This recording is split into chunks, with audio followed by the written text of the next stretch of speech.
పొలిటికల్లో కొన్నాళ్ళు యాక్టివ్గా ఉన్నారు మీరు, తర్వాత సైలెంట్ అయ్యారు.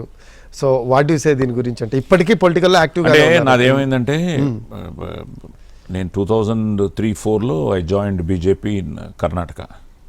సో కర్ణాటకలో నాకున్న ఇమేజు, నా స్పీచెస్ ఇవన్నీ కూడా బాగా జనానికి దగ్గరైంది.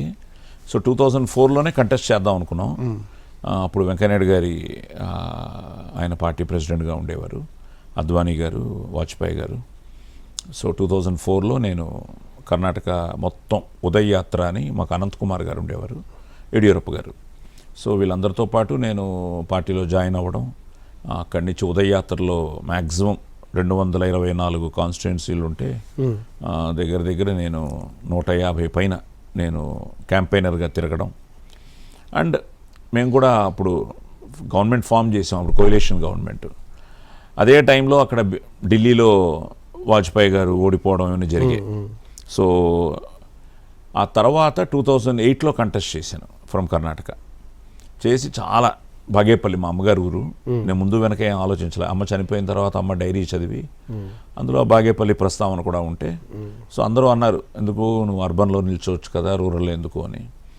లేదు నా అమ్మగారి ఊరండి అని వెళ్ళాను. బ్యాడ్ లక్, అది 1500 ఓట్స్లో ఎంతో స్వల్ప మెజారిటీ, అంతే 3000 దగ్గర.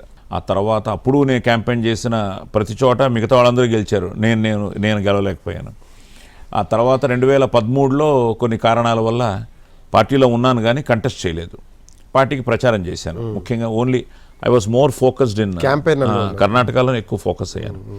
మన ఆంధ్రాలో చేశాను కానీ కొన్ని పాకెట్స్ వేర్ కర్ణాటక ఇన్ఫ్లుయెన్స్ ఉన్న ప్లేసెస్లో చేశాను. ఆ తర్వాత 2018లో మళ్ళీ కంటెస్ట్ చేశాను బాగేపల్లి.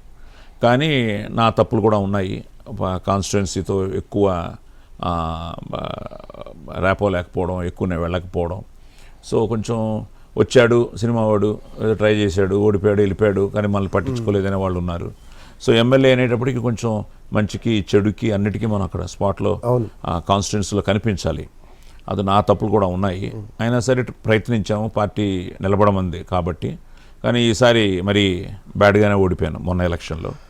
దానికి కారణం మనం కూడా అంటే యాక్చువల్గా 2008లోనే నేను ప్రజలకు కూడా ప్రామిస్ చేశాను, గెలిస్తే మాత్రం సినిమాలు చేయనని, I will be with you అని, గెలిస్తే మాత్రం. ఎందుకంటే అది హిస్టరీ అయ్యేది. 2008లో గెలిచి ఉంటే అప్పటికి చిక్బలాపూర్ డిస్ట్రిక్ట్లో అసలు బీజేపీ అంతవరకు గెలవలేదు. నేను గెలుచుంటే I was the first candidate to win that కాన్స్టిట్యుయెన్సీలో, ఒక బీజేపీ క్యాండిడేట్. మిస్ అయిపోయింది. బట్ నా అదృష్టం పెద్ద లీడర్స్తో అందరితో నేను స్టేజ్ పంచుకోవడం. నాకు వెంకయ్యనాయుడు గారు చాలా పెద్ద ఇన్స్పిరేషన్. ఆయన ఇప్పటికీ ఆయన ఎనర్జీ, ఆయన స్పీచ్లు. సో అలాగే వాజ్పేయి గారు, అద్వానీ గారు, తర్వాత మోదీ గారితో కొన్ని ప్రచార సభలు నేను మ్యాంగ్లూరులో అన్ని ఆయన సీఎంగా ఉన్నప్పుడు. తర్వాత మొన్న ఎలక్షన్లో ఓడిపోయిన తర్వాత మొన్న రీసెంట్ పార్లమెంట్ ఎలక్షన్లో నన్ను వెస్ట్ బెంగాల్, తర్వాత ఢిల్లీ ఎలక్షన్స్కి ఢిల్లీ, అండమాన్స్కి మొన్న అండమాన్ నికోబార్స్కి వెళ్ళాను క్యాంపెయినర్గా. మన తెలుగు వాళ్ళు చాలామంది ఉన్నారు. సో అక్కడ క్యాంపెయిన్ చేశాను, అక్కడ బీజేపీ గెలిచింది. అలాగే తమిళనాడులో కొన్ని పాకెట్స్, ఆంధ్రాలో మన సత్య గారని, ఇప్పుడు మన హెల్త్ మినిస్టర్ సత్యకుమార్ అని మన వెంకయ్యనాయుడు గారి దగ్గర ఉండేవారు ఓఎస్డీగా, ఆయన ఇప్పుడు మన హెల్త్ మినిస్టర్ ఆంధ్రప్రదేశ్కి. అలాగే తెలంగాణలో కిషన్ రెడ్డి గారికి, వీళ్ళందరికీ కూడా నేను యాజ్ అ ప్రచారకర్తగా యాక్టివ్గానే ఉన్నాను.